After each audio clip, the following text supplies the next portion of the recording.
আচ্ছা হুজুর, নির্বাচনের পরে যদি রুমিন ফারহানা আপনার কাছে বিয়ে বসতে চায়, তাহলে আপনি কি বিয়ে করবেন?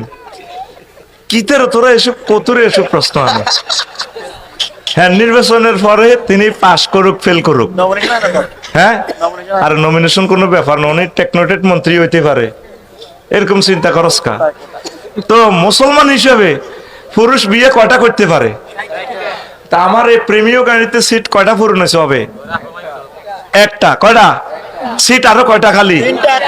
তো তিনটা। আমার সিটে কেউ বসতে চাইলে আমি তাকে না করব না। ওরে আমি তো পুরুষ, আল্লাহ তো আমাকে মহব্বত করে পুরুষ বানাইছে। ওয়াফাদ্দাল্লাহু বা'দুম আলা বা'দ, নারীদের থেকে বেশি মর্যাদা আল্লাহ আমাকে দিছে। তাহলে আমার গাড়িতে নেব না কেন? লাল সবুজ গাড়িতে যদি 50টা সিট থাকতে পারে, বিএপি গোল্ডেন 1, ইংল্যান্ড 1, 2, 3। যখন তোমার কেউ ছিল না তখন ছিলাম আমি, এখন তোমার সব হয়ে